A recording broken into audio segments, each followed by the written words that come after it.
एक बार किशोरी जी ठाकुर जी से बोली हम बंसी बजाएंगे। जो बोले आप बंसी मत बजाओ। बोले क्यों? बोले बजेगी नहीं आप। किशोरी जी बोली अच्छा हमसे नहीं बजेगी। ललता विशाखा तुरंत आ गई, ये पहले आ जाए लड़वे लाल जी थे। का कही तुमने? बोले मैं यूं कह रहा हूँ कि हमारी श्यामाजू बंसी ना बजा पाएंगी। अच्छा हमारी लाडली जू जब चले ना तो उनके पामन की नूपुर उनकी ध्वनि पे राग रागनी वारे वारे जामे, और तुम यूं कह रहे हो हमारी लाडली जी बंसी ना बजा पाएंगी।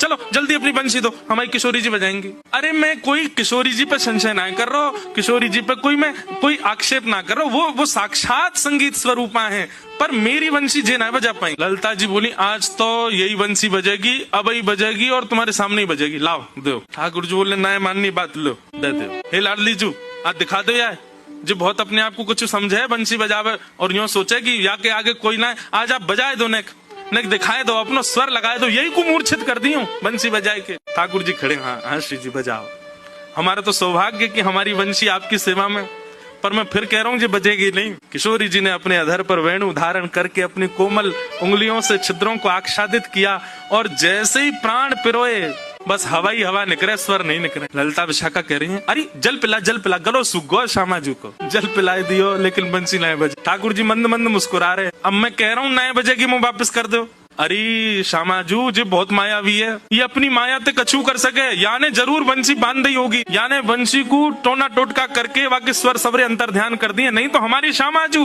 कोई स्वर को कोई संगीत के वाद्य को स्पर्श कर दे, अरे स्पर्श मात्र से बजन लगे, ये बंसी क्यों ना बज रही है।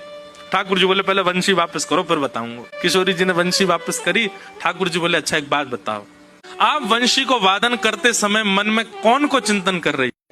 किशोरी जी बोली मैं तो कोई भी वाद्य बजाऊं आपको ही चिंतन करूं। बोले यही तो गलती कर रही हो, ये बंसी जो है ना हमारी अनन्य भक्त है। अनन्य को मतलब कहा होवे एक के अलावा दूसरे को ना भजे, और या वंशी में नित्य आपको ही चिंतन होवे, या वंशी में नित्य आपको स्मरण होवे, ये वंशी आपकी भक्ता है और आप या वंशी से मेरी भक्ति करोगी तो ये वंशी कैसे बजेगी।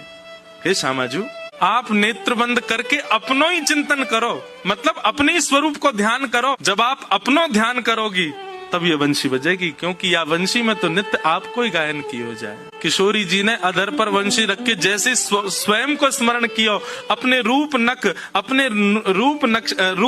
नेत्र आदीन को स्मरण किया, अपनो ही स्मरण करके जैसे वंशी अधर पर धरी बिना फूंक के वंशी बजन लगी। किशोरी जी के नेत्र सजल है गए। आपकी या अनन्य प्रेम पे ही तो मेरा मन करे कि मैं वारी वारी जाऊं।